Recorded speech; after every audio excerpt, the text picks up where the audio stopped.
شرور أنفسنا وسيئات أعمالنا من يهده الله فلا مضل له ومن يضلله فلا هادي له أشهد أن لا إله إلا الله وحده لا شريك له إله الأولين والآخرين وأشهد أن محمدا عبده ورسوله اللهم صل وسلم وبارك على محمد وعلى آله وأصحابه ومن اهتدوا بهداه إلى يوم الدين أما بعد عباد الله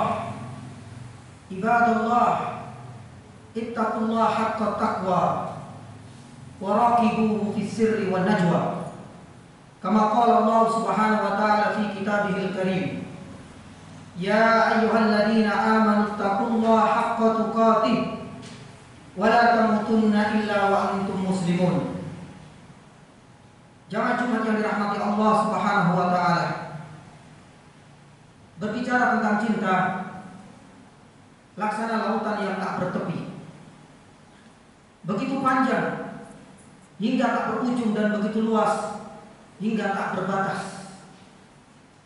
Karena cinta hanya pelakunya sajalah yang bisa merasakannya. Dan sebab cinta hanya penikmatnya sajalah yang bisa mencicipinya. Inilah gambaran cinta sejati sebagaimana yang pernah dituturkan oleh Ibnu Hajar Al-Asqalani rahimahullahu ta'ala. Beliau pernah mengungkapkan hakikatul mahabbah inda ahli al-ma'rifah min al-ma'lumati allati la tuhadd wa innama ya'rifuha man qamat bihi wujdanan la yumkin at-ta'bir anhu. Sejatinya cinta menurut pakar ahli cinta adalah sesuatu yang tidak bisa dilukiskan dengan kata-kata, karena hanya pelakunya saja yang bisa merasakan dalamnya dan jauhnya arti dari cinta itu, hingga tak mungkin bisa diungkapkan dengan bahasa lisan.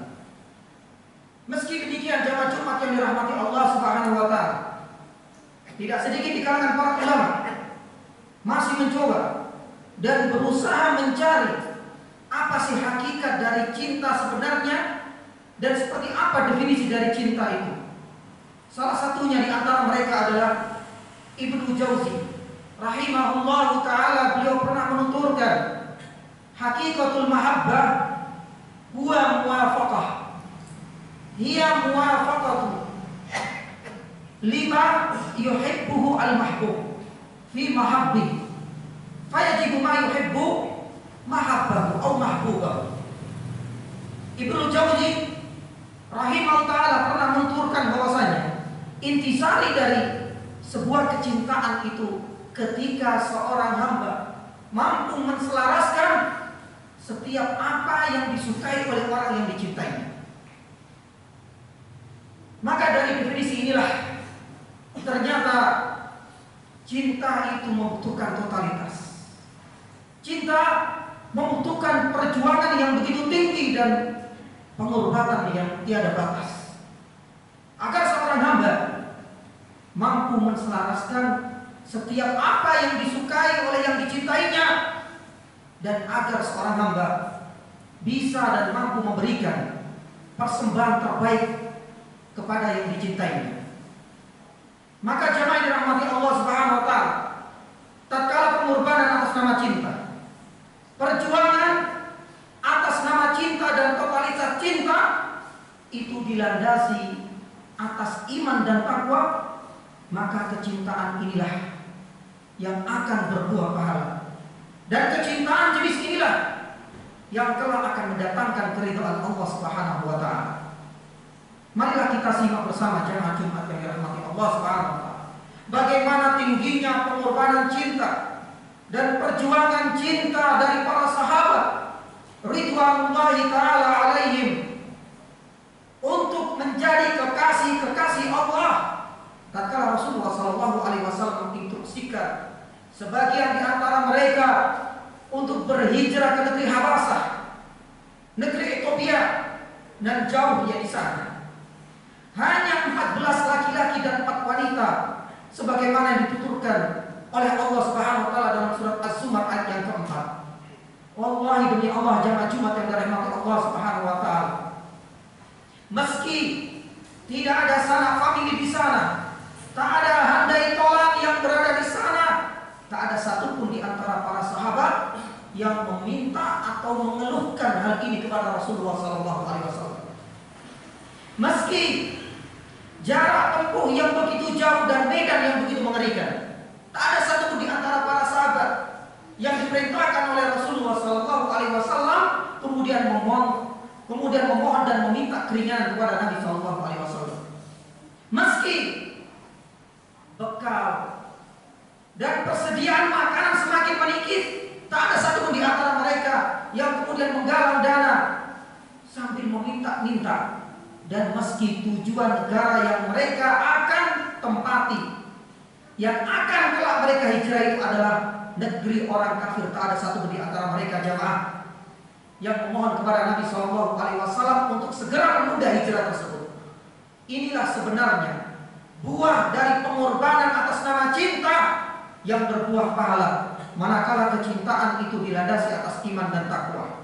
Namun sebaliknya jamaah Jumat yang dirahmati Allah Subhanahu wa taala, tatkala kecintaan itu dilandasi tujuan duniawi, ketika kesukaan seorang hamba dilandasi syahwat terhadap dunia, ingat kelak pelakunya akan merasakan penyesalan dan kerugian yang akan dinanti-nanti kelak. Hal inilah sebagaimana yang dirasakan oleh Abdurrahman, putra dari Abu Bakar As-Siddiq radhiyallahu taala anhu.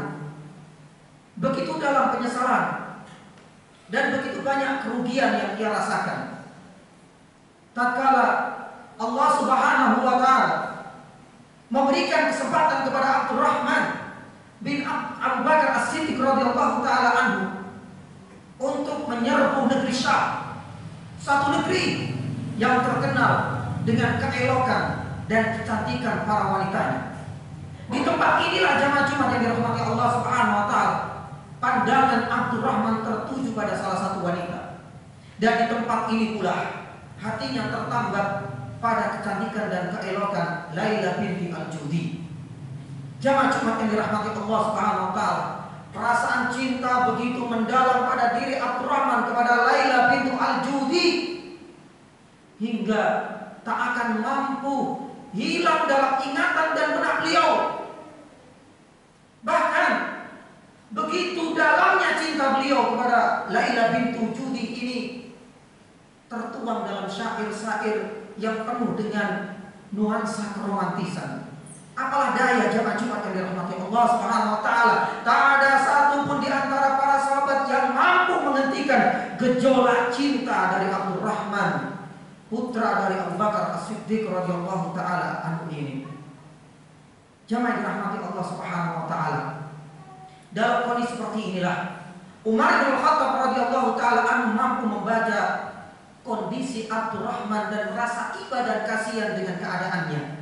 Hingga tatkala Umar bin Khattab radhiyallahu taala anhu menyerang negeri Syam untuk yang kedua kalinya, beliau berpesan pada jenderalnya, ingat, jikalau kemenangan ada di tangan kaum muslimin dan salah satu di antara tawanan wanita itu adalah Laila bintu Al-Judi, segera bawa dia ke kota Madinah, karena aku memiliki sebuah rencana besar untuk Abdurrahman. Jamaah dirahmati Allah Subhanahu wa taala, akhirnya kejayaan ada di tangan kaum muslimin dan Laila menjadi salah satu di antara tawanan perang kaum muslimin. Dibawalah segera tawanan tersebut di hadapan Umar bin Khattab radhiyallahu taala anhu. Akhirnya keinginan dan harapan Umar tercapai ketika mampu menyatukan di antara dua insan yang sedang dipadu cinta. Begitu bahagianya Abdurrahman, putra dari Abu Bakar As-Siddiq, terlihat dari aura kebahagiaan yang nampak di wajahnya. Bahkan ia merasakan seakan dunia ini hanyalah milik mereka berdua. Bahkan pujian demi pujian selalu terlontarkan hanya untuk Laila semata. Jangan dirahmati Allah Subhanahu wa taala, akibat cinta yang membabi buta inilah teguran hingga nasihat dari kakaknya tercinta Aisyah radhiyallahu taala anha yang terbuai dengan cinta sesaat seakan-akan menjadi angin lalu belaka. Hal ini pula yang kemudian menjadikan para istri dari Abdurrahman, putra dari Abu Bakar As-Siddiq, menunjukkan rasa ketidaksukaan, menunjukkan rasa kecemburuan.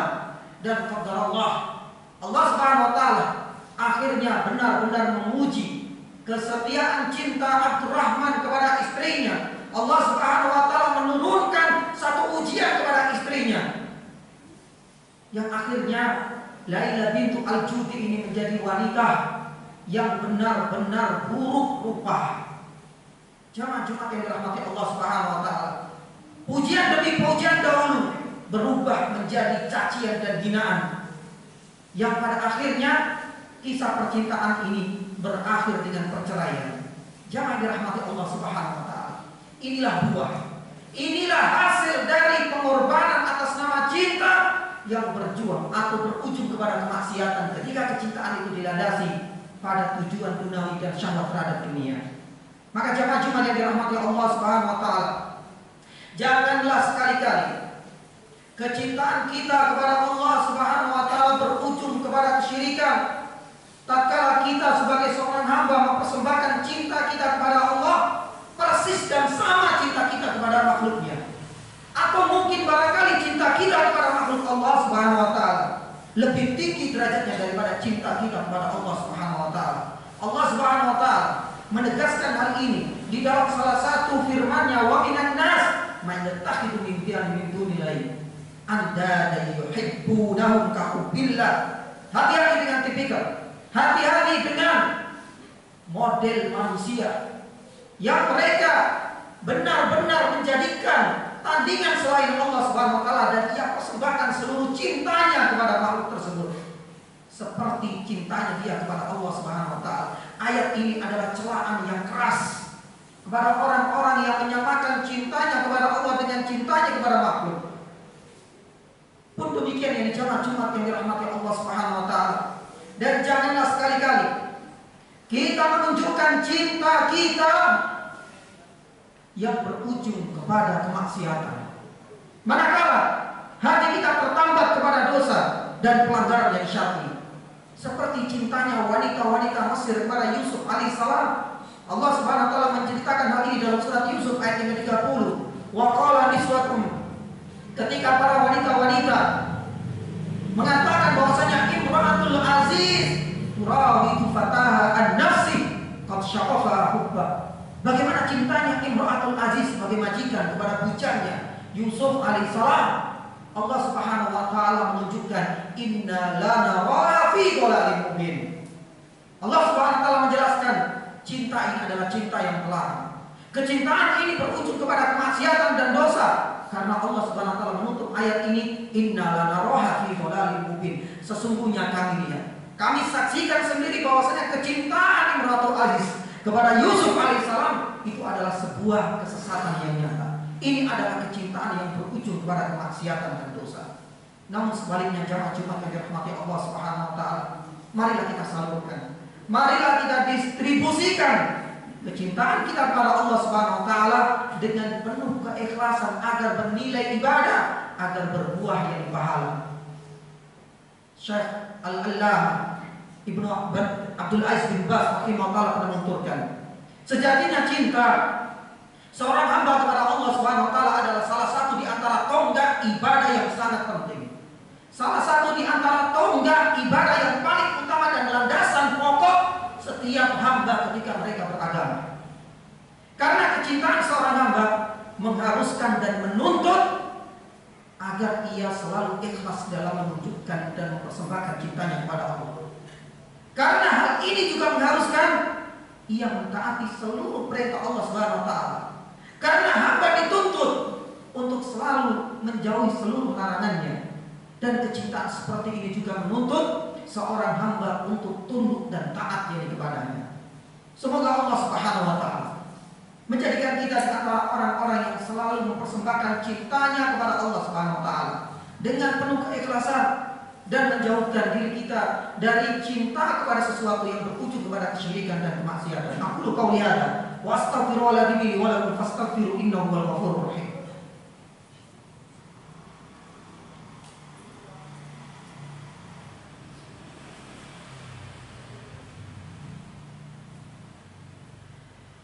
Alhamdulillah. Alhamdulillahilladzi hadana li hadza wa ma kunna linahtadiya laula an hadana Allah. Wa asyhadu an la ilaha illallah wahdahu la syarika lah. Wa asyhadu anna Muhammadan abduhu wa rasuluh. Allahumma salli wa sallim wa barik ala Muhammad wa ala alihi wa ashabihi wa man ihtadaw bi hudahu ila yaumiddin, amma ba'd. Jamaah Jumat yang dirahmati Allah Subhanahu wa taala. Tidak sedikit di kalangan pakar ahli ilmu, para ulama terus berusaha mencoba mencari beberapa standar agar bisa dipakai untuk mengukur sejauh mana sih kecintaan kita kepada Allah Subhanahu wa taala. Dan di antara hasil dari penelitian mereka, hasil dari istiqra' dari para ulama untuk mencari standar demi bisa mengukur kecintaan kita kepada Allah Subhanahu wa taala, salah satunya adalah standar ketika di dalam hati seorang hamba muncul kerinduan mendalam untuk bisa bertatap muka dan melihat wajah Allah Subhanahu wa taala. Hal inilah yang pernah dirasakan oleh Nabi Musa alaihissalam ketika Allah Subhanahu wa taala memberikan kesempatan menerima wahyu dan bertatap muka dan berkonsultasi dengan Allah Subhanahu wa taala di atas gunung Tur. Sembari mengatakan qala rabbi arini anzur ilaik. Ya Allah, tunjukkanlah wajahmu. Ada kerinduan di dalam hatiku untuk bisa melihat wajahmu. Tapi ternyata Allah Subhanahu wa taala menolaknya. Karena ini sesuai dengan sunnatullah, tak ada satupun di antara manusia, sekalipun Rasulullah SAW, bisa melihat dan bertatap muka dengan Allah Subhanahu wa taala tanpa ada pembatas di dunia. Berbeda halnya ketika di jannah dan di surga kelak. Ibnu Qayyim rahimahullah taala menuturkan, tak ada kenikmatan terbesar bagi penduduk ahli jannah kecuali ketika Allah Subhanahu wa taala menampakkan dirinya dan semua penduduk jannah bisa merasakan seperti apa sih wajah Allah Subhanahu wa taala. Semoga kita dimasukkan oleh Allah Subhanahu wa taala di antara para penduduk jannah yang kelak kita bisa melihat langsung bagaimana wajah Allah Subhanahu wa taala sejatinya. Jamaah yang dirahmati Allah Subhanahu wa taala, keinginan dari Nabi Musa alaihissalam ini benar-benar didasari atas kecintaan yang tulus, atas iman dan ketakwaan beliau, bukan keinginan dan klaim yang dilandasi atas iri dan dengki. Sebagaimana yang dituturkan oleh Allah Subhanahu wa taala di antara orang-orang Yahudi dan orang-orang Nasrani selalu berkoar-koar dan mengklaim dirinya adalah orang-orang yang selama ini menjadi kekasih Allah. Selalu mengklaim dirinya adalah orang-orang yang menjadi putra-putra Allah Subhanahu wa taala. Wa qalatil yahudu wan nasara nahnu abna'ullahi wa ahibbah. Akhirnya klaim dari mereka dipatahkan oleh Allah Subhanahu wa taala dengan keras, kul fa ma yu'adzibukum bidunubikum. Karena kecintaan mereka selama ini hanya sebatas di bibir semata, tidak terwujudkan dalam kehidupan nyata. Ada standar kedua jemaah yang dirahmati Allah Subhanahu wa taala. Ketika seorang hamba merasa cemburu dan murka ketika Allah Subhanahu wa taala disakiti, ketika syariatnya benar-benar dinistakan. Jemaah yang dirahmati Allah Subhanahu wa taala, tidakkah seorang suami akan merasa murka dan cemburu ketika melihat dengan mata telanjangnya istrinya sedang digandeng oleh lelaki yang lain?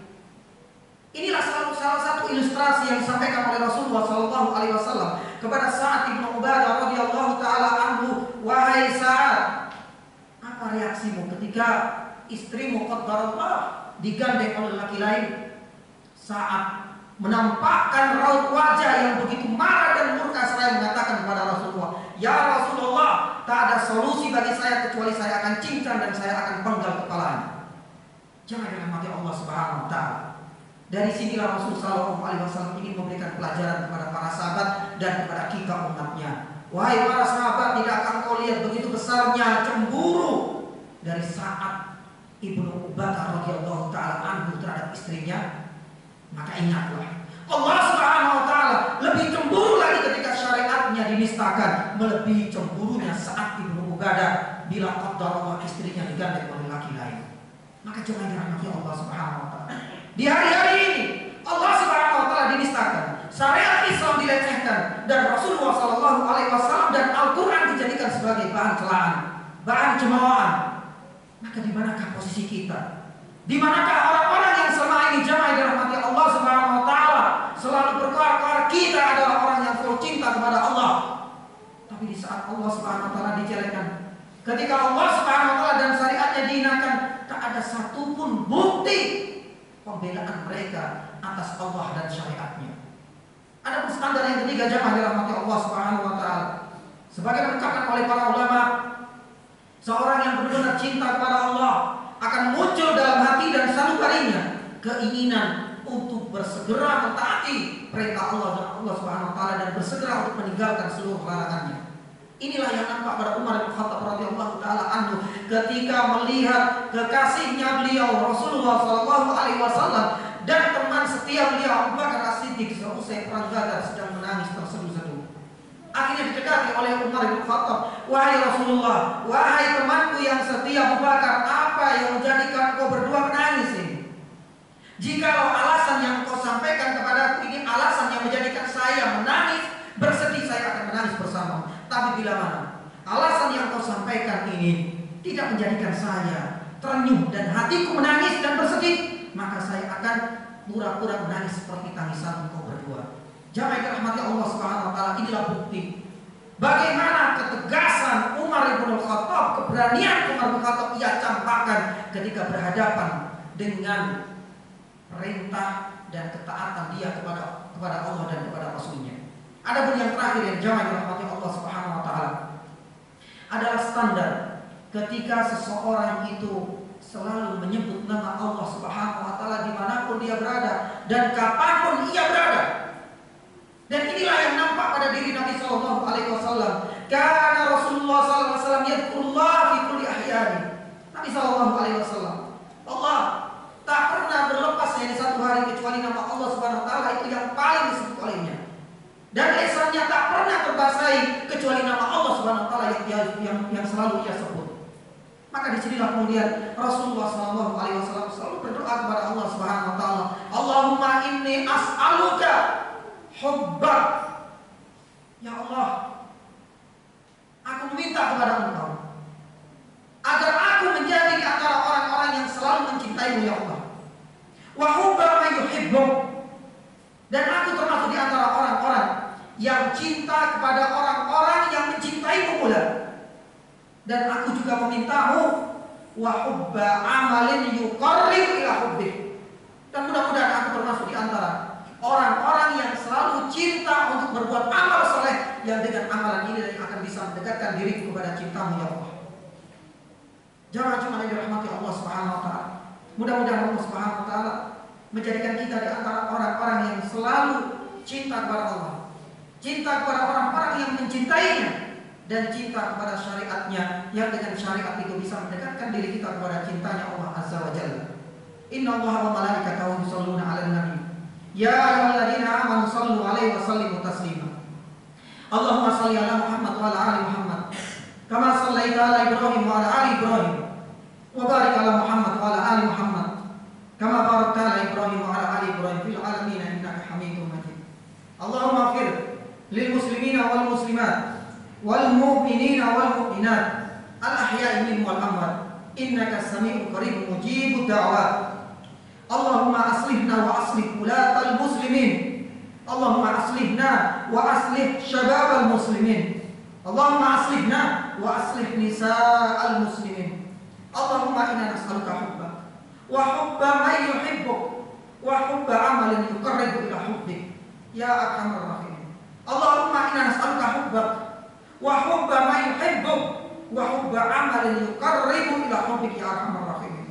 Allahumma inna nas'aluka al-huda wat tuqa wal afafa wal ghina. Allahumma inna na'udzubika min ilmin la yanfa' wa min qalbin la yakhsa wa min nafsin la tashba' wa min da'watin la yustajabu laha. Rabbana la tuzigh qulubana ba'da idh hadaytana wa hab lana min ladunka rahmah innaka antal wahhab. Rabbana atina fid dunya hasanah wa fil akhirati hasanah wa qina adzaban nar. Wassallallahu ala nabiyyina Muhammadin wa ala alihi wa sahbihi wasallam.